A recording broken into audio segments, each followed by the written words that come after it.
Bonjour et bienvenue aux Artisans de paix en cette belle journée du 23 novembre 2025, où il y a une belle neige qui recouvre le Québec et j'espère du soleil dans vos cœurs pour les personnes du Québec et je crois qu'il y a beaucoup de soleil partout en Afrique. Le monde nous écoute, sont chanceux. Donc, je vous souhaite la bienvenue. Aujourd'hui, ça va être un Zoom un peu plus structuré. Euh, on va faire une revue de presse de 5 minutes.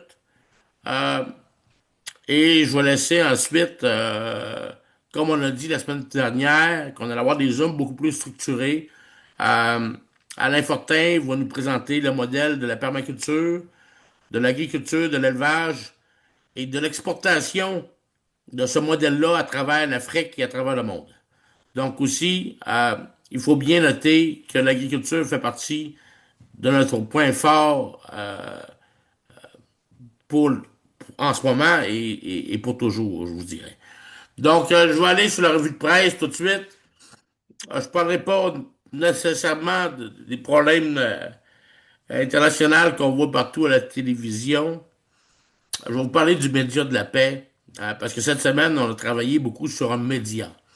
Donc, j'ai demandé à tous les gens qui voulaient participer au média de la paix de se créer des groupes de 500 utilisateurs et plus dans WhatsApp pour devenir des diffuseurs de paix. Donc, la demande a été faite. J'ai eu plusieurs personnes, on parle peut-être une dizaine, une quinzaine de personnes qui ont commencé à bâtir des groupes de plus de 500 personnes. Donc, ça va aller très, très, très, très rapidement. Ça va se dupliquer. Et j'ai eu la chance, via une collègue qui est sur le Zoom présentement, de rencontrer euh, un diffuseur national pour diffuser une émission sur les artisans de la paix. Donc, on est en négociation. Si tout ça se matérialise, prions que ça se matérialise, ça sera tous les télévisions internationales qui vont vouloir parler de la paix. Donc, quand tu as une TV nationale qui contient une portée d'environ 120 millions à 150 millions de personnes à travers le monde, c'est certain qu'on va faire un effet boule de neige important. Donc, le média, c'est un, c'est un outil hein, essentiel à notre succès. C'est un outil essentiel à la progression de la paix. Et il faut que les gens sachent qu'il y a un mouvement qui se fait, hein, qu'il y a des actions concrètes qui se font sur le terrain et qui vont continuer à se faire sur le terrain et qui vont progresser. Donc, ça, c'est la première chose que je voulais parler aujourd'hui. L'autre chose que je voulais parler, c'est des retards. Pour vous parler très, très, très de façon transparente. On a travaillé en juillet. On était sur des chapeaux de roue. Je te parle de la compagnie de vêtements d'occasion. C'est une compagnie qui a été créée au courant de l'année par les artisans de la paix, en fait. On a pu créer cette compagnie-là. On a pu, on a eu du succès très fort en juillet. Je m'apprêtais à faire ce que je veux faire bientôt. Je m'apprêtais à le faire en juillet. Donc, mais il est arrivé quelque chose de grave. Nos principaux clients ont subi probablement la plus grande crise du vêtement d'occasion dans les 40 dernières années au Canada. Donc, il a fallu se repositionner pour pouvoir évidemment vendre nos ballots de vêtements d'occasion en Afrique. Hein? Fait qu'on a commencé maintenant avec des Maliens, avec des Haïtiens, avec des Burkinabés, avec la RDC, bientôt le Cameroun. Donc, on a plusieurs points de sortie. On va reprendre le temps perdu. euh, on va reprendre le temps perdu très rapidement et c'est très positif. On a quand même beaucoup de commandes. On a un carnet de commandes plein qu'il faut livrer. Hein. Donc, ça, c'est l'aspect positif. Et on peut se souhaiter la meilleure des chances pour les 20 prochains jours. de livrer cette marchandise-là et de pouvoir travailler à partager évidemment les profits. Puis ça, je parle de la compagnie de vêtements d'occasion, mais il y a aussi les commerçants qui commencent à engranger le pas avec les coupons rabais. Et c'est pas fini, là. Euh, tout ce qui a rapport aux coupons rabais, on a une belle structure qui s'en vient au niveau informatique, là. J'en parlerai pas parce qu'on a parlé dans les 2 dernières semaines des coupons rabais, mais on reviendra peut-être la semaine prochaine de glisser un mot là-dessus. Euh, mais pour le moment, j'ai pris mon 5 minutes de la revue de presse et tout honneur et toute gloire à l'élevage et à l'agriculture et la permaculture et au jardin botanique qui a commencé au Cameroun il y a quelques années, qui va continuer. Et aujourd'hui, on a Alain Fortin, le maître, le spécialiste de l'agriculture. Je vais lui laisser la parole pour le Zoom. Il va animer, en espérant que Diana Soumela puisse aussi se connecter et parler de l'élevage au Burkina Faso. Donc, Alain, à toi la parole. Et dis-nous comment, d'entrée de jeu, pour toutes les personnes qui nous écoutent, parce que c'est des agriculteurs, il y en a beaucoup qui sont des agriculteurs, euh, que le modèle Permacam peut être exportable partout en Afrique. Bien. Bon, bah, d'abord, je dis bonjour à tous ceux qui sont présents. Et effectivement, nous allons aborder un sujet qui est très passionnant, en tout cas pour moi. Moi, c'est une passion que j'ai depuis pratiquement maintenant 10 ans. On a démarré ça il y a 5 ans au Cameroun, à Yaoundé. Mais ce qu'il faut savoir, c'est que c'est très long euh, de faire quelque chose de bien. Bon, d'abord, je vais faire un récapitulatif sur ce qu'est la permaculture. La permaculture, c'est une technique qui permet de faire, c'est une technique agricole qui permet de faire sur 1 hectare l'équivalent de 10 hectares industriels, et ce, sans avoir d'outils comme des tracteurs ou des choses comme ça. Donc, ça veut dire que tout le monde à travers le monde est en mesure de faire la permaculture, de la mettre en pratique. Mais attention, là, je vais vous dire, il y a beaucoup, beaucoup de choses à apprendre. La permaculture, c'est quoi? Ça comprend les 5 spéculations ou productions, si vous voulez, que l'on peut entreprendre sur ce petit terrain de 1 hectare, à savoir le maraîchage, l'apiculture, la pisciculture, l'élevage et pour terminer, l'arboriculture. Donc, vous avez 5 choses très, très précises, totalement différentes les unes des autres, qu'il faut connaître et bien apprendre. Alors, lorsque vous avez un terrain, bon, beaucoup vont dire, oh, moi, je possède un terrain, j'ai tant d'hectares, je suis en mesure de pouvoir faire de la permaculture. Si vous m'apprenez comment ça marche. Oui, mais c'est pas si facile que ça. Le fait d'avoir un terrain, il faut d'abord savoir comment il est fait. Est-ce qu'il est en pente? Est-ce qu'il est plat?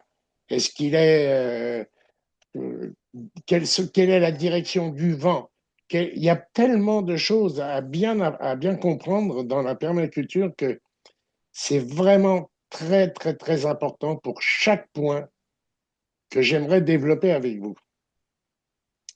À savoir, vous avez un terrain, il faut savoir si vous avez déjà une arrivée d'eau. Est-ce que l'eau vient d'en haut du terrain ou d'en bas du terrain? Tout ça, c'est important. Le vent, quand je parlais du vent, il est important de savoir si le vent vient de l'est, de l'ouest ou de quel est le point dominant. Parce que vous avez toujours des vents dominants dans n'importe quel endroit. Ça, c'est important. Alors, tout ça, ça s'appelle comment? Eh bien, sachez qu'on appelle en permaculture technique, la partie à bien connaître, on appelle ça le design. On doit donc commencer par faire le design du terrain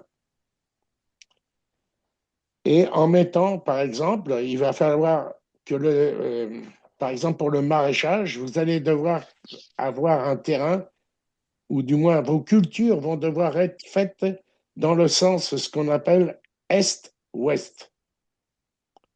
Toujours. Toujours dans le sens est-ouest.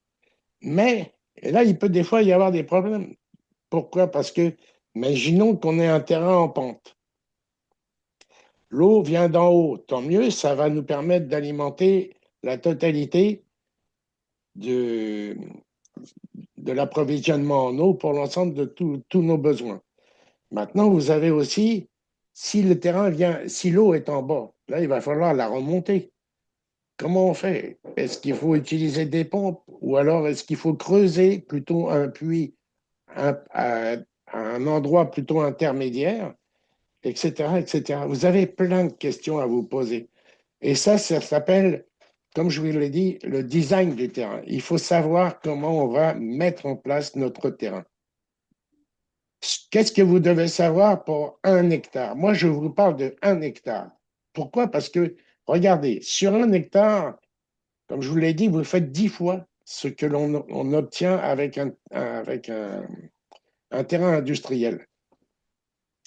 Alors, ça veut dire qu'on concentre la totalité de de nos productions sur le petit terrain qu'on parle.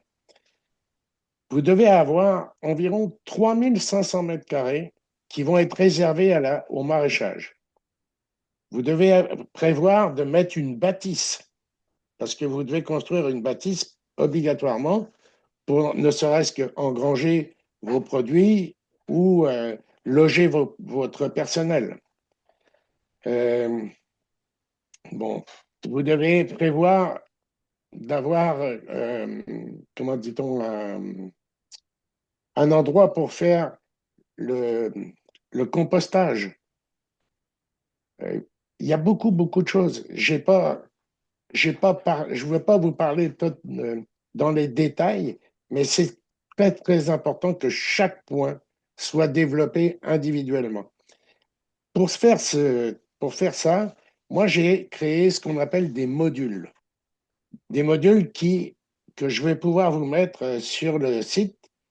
On va regarder ça avec le technicien, où vous pourrez comprendre chaque phase à mettre en place. Mais ce qui est très important, c'est que l'école que nous sommes en train de bâtir au Cameroun, elle a pour but de propager justement la méthode et la technologie à l'ensemble de pays d'Afrique si c'est possible. C'est sûr que Dianda, par exemple, maîtrise très bien l'élevage, d'après ce que j'ai cru comprendre. Mais il faut savoir qu'il n'y a pas que l'élevage. L'élevage, c'est une chose. Et qu'est-ce qu'on élève? Quand on veut faire de la permaculture, c'est sûr qu'on ne va pas élever des vaches. D'abord, premièrement, on évite tout ce qui est polluant. Donc, on savait que malheureusement, les vaches, si elles nous donnent du lait, elles nous donnent autre chose. C'est qu'elles elles émettent énormément de carbone. En fait, c'est pas du carbone, là, mais c'est quand elles pètent, là, puisqu'on parle de ça, c'est peut-être assez drôle à dire, mais une vache pète très fortement et très souvent, et elle émet un gaz qui est du méthane et qui est un énorme polluant. Ça, c'est un point. Bon, alors donc, qu'est-ce qu'on doit élever? Ben, on élève en général des petits animaux, comme des poules, des canards, tout type de volaille que l'on veut, dindons, etc., pintades. euh, peut- euh, bon, on peut faire aussi des élevages de lapins. Et au Cameroun, j'ai appris qu'il y avait aussi des bons élevages, des choses très, très rentables avec l'élevage des escargots. voilà des exemples pour la partie élevage. Bon, pour la partie maraîchage, c'est pas très compliqué. On a 3500 mètres carrés à exploiter en maraîchage. Mais on peut mettre dans les terres, là où on met les arbres, entre chaque arbre, on peut mettre par exemple des morceaux de terrain qui vont être cultivés manuellement, bien sûr, pour faire par exemple cultiver des choux, cultiver différents types de produits de maraîchage que on verra ensemble à un moment donné si vous voulez. À part ça, bon, on parle pisciculture, par exemple. La pisciculture est un élément extrêmement rentable aussi parce qu'on arrive à obtenir des portions correctes pour l'alimentation des gens ou pour la revente. On arrive à en faire en 3 mois. On peut produire euh, des quantités de poissons extrêmement importantes sur des piscines hors terre.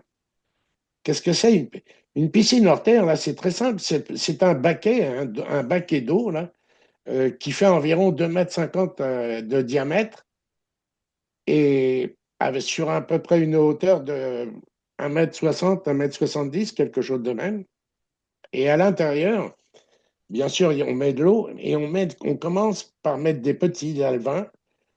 Et ensuite, il nous faut 3 bacs. Pourquoi? Parce que plus ils grandissent, plus on les transfère d'un bac à l'autre. Mais sans interruption, on peut commencer à avoir des alevins.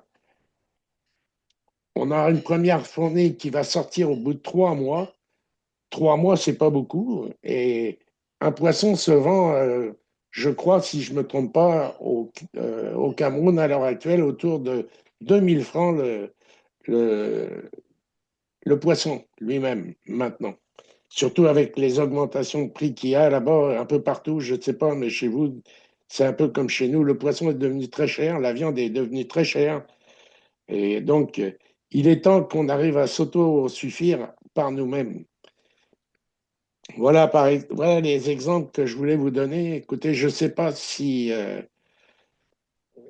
j'ai tout dit. Non, je n'ai pas tout dit. Je peux. En fait, je vais poser quelques questions, Alain. Oui, Euh, Question, comment une personne, je sais pas, moi, en RDC ou ailleurs, au Bénin, voudrait, est-ce que c'est possible de créer un groupe WhatsApp de euh, permacam pour seulement le sujet de la permaculture qu'on pourrait animer pour avoir les différents techniques, différentes oui, questions.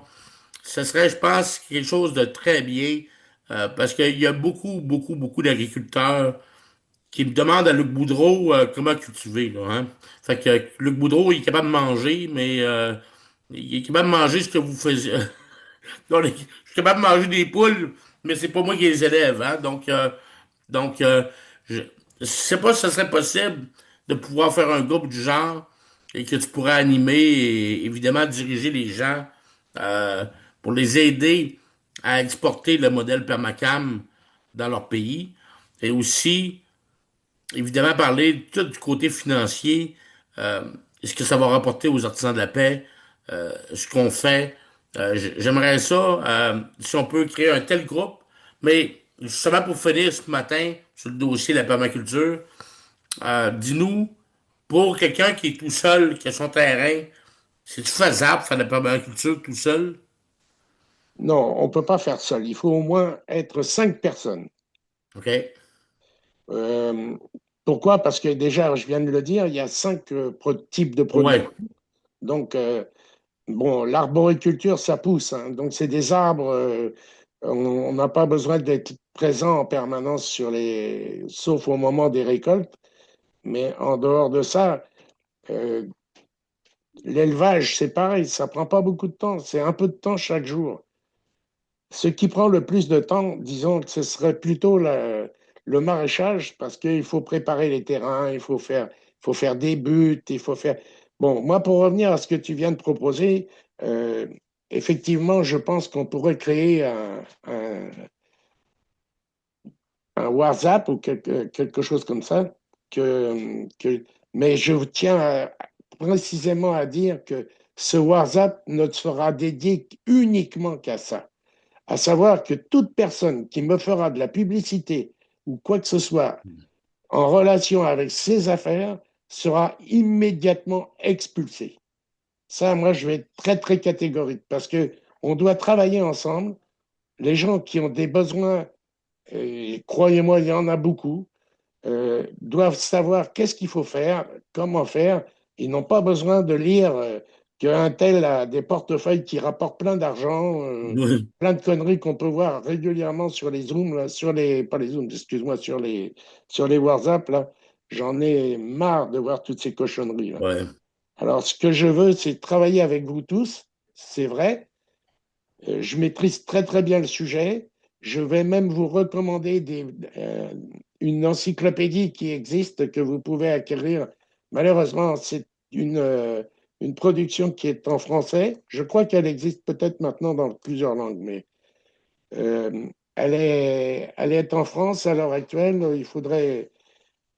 Ça s'appelle, le livre s'appelle Vivre avec la Terre.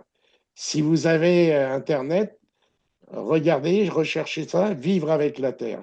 C'est une encyclopédie de trois volumes, si ma mémoire est bonne. Et dedans, il y a justement un volume spécifique qui dit comment faire sa ferme individuelle. Donc, je pense qu'on va pouvoir travailler. Aujourd'hui, c'est un peu une entrée en matière que on vient de faire là concernant la permaculture.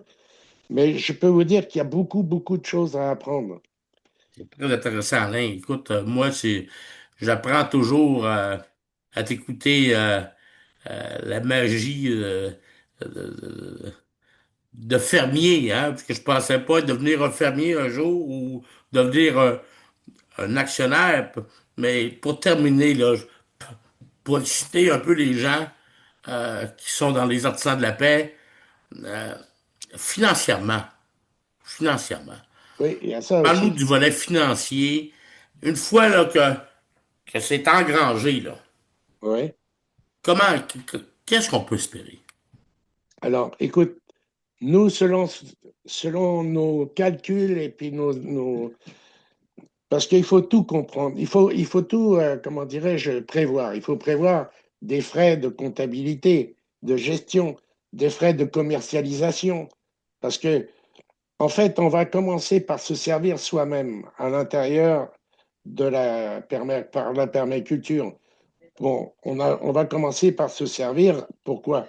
Parce que faut bien manger, il faut bien pouvoir vivre. Donc, une partie de la production est consommée à l'interne. D'accord? Mais il y a énormément de surplus.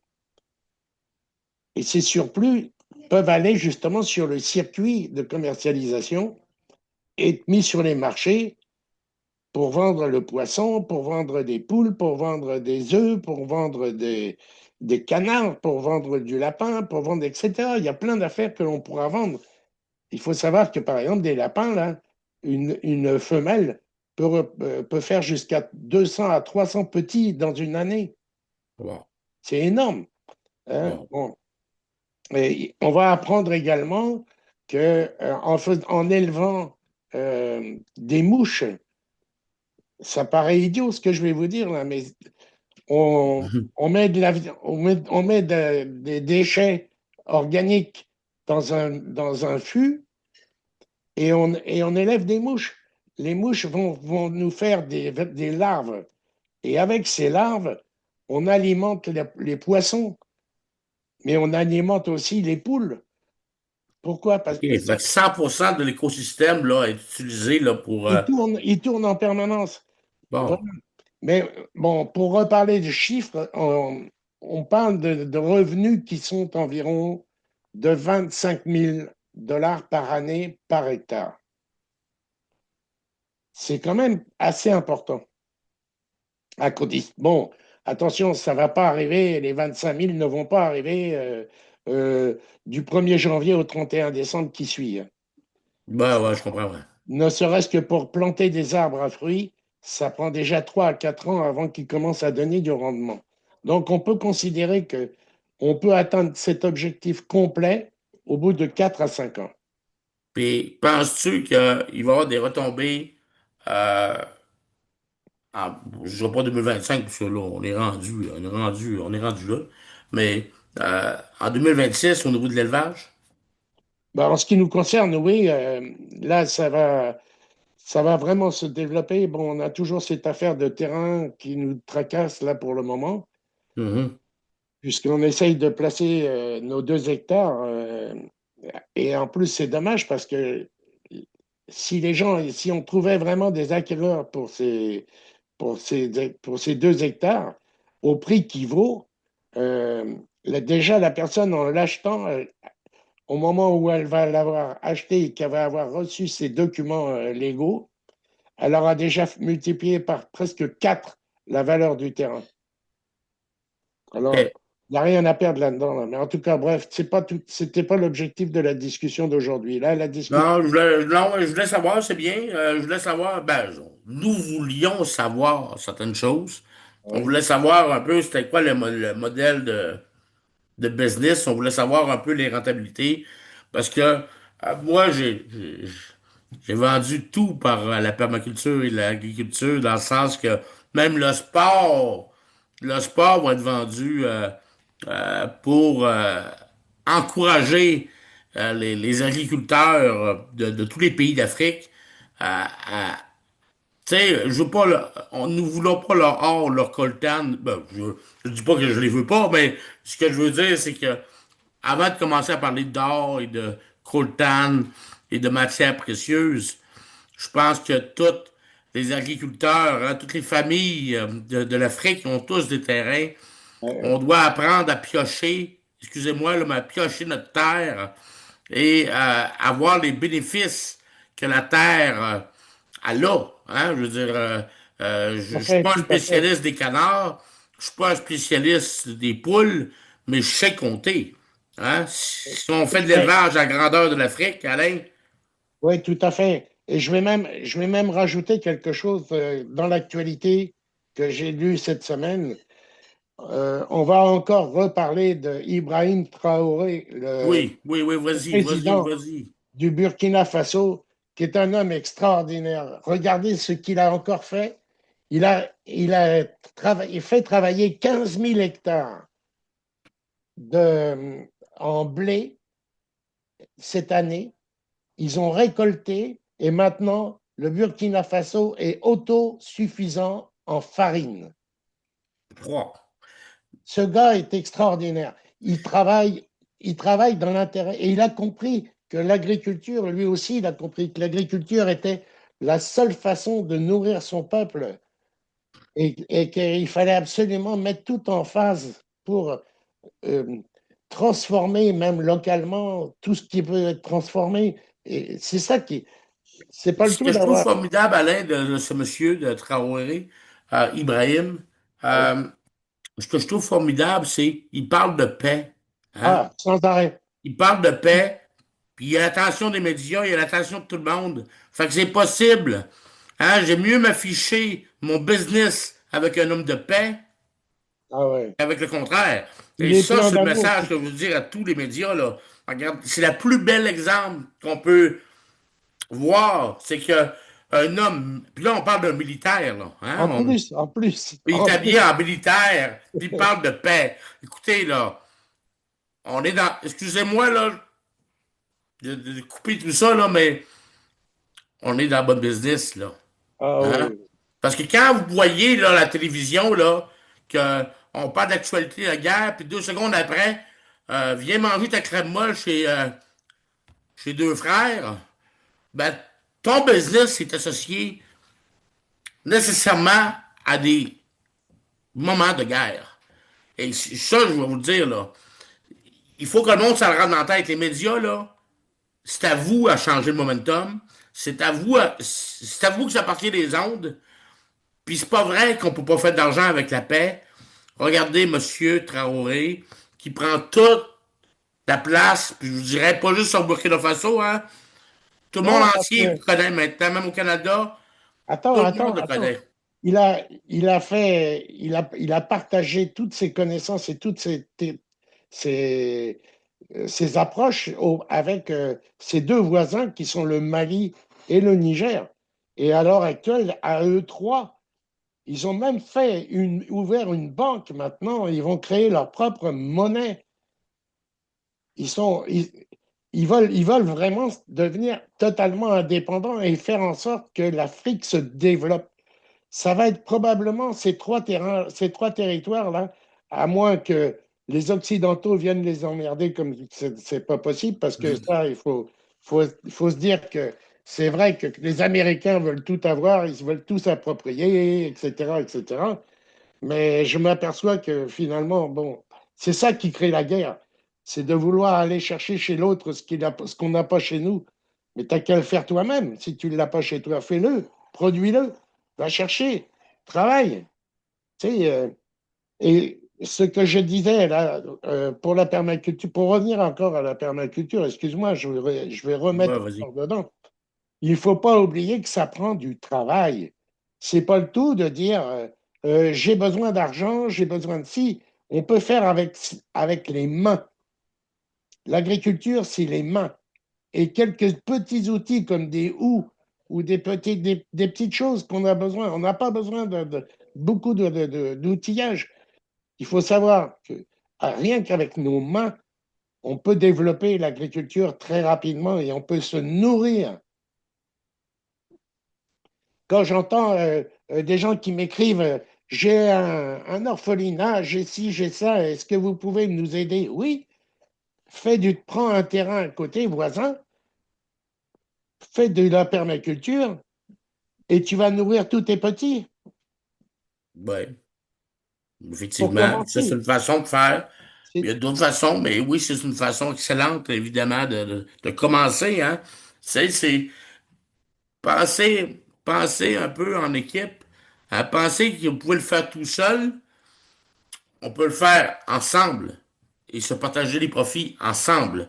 Mais vous pouvez le faire tout seul. Si vous avez un c'est- orphelinat, vous avez tous des terrains, la plupart peuvent faire de la permaculture comme Alain vient de le décrire, ou de l'agriculture, peu importe, planter des tomates, tout au suffire, faire de l'élevage. Mais ouais, si on se met ensemble, les profits sont beaucoup plus gros. Hein? Puis évidemment, on attire l'attention. Donc, je crois sincèrement qu'on est dans la bonne direction et les bonnes choses arrivent pour les artisans de la paix en 2025 et 2026 et toutes les autres années qui vont suivre.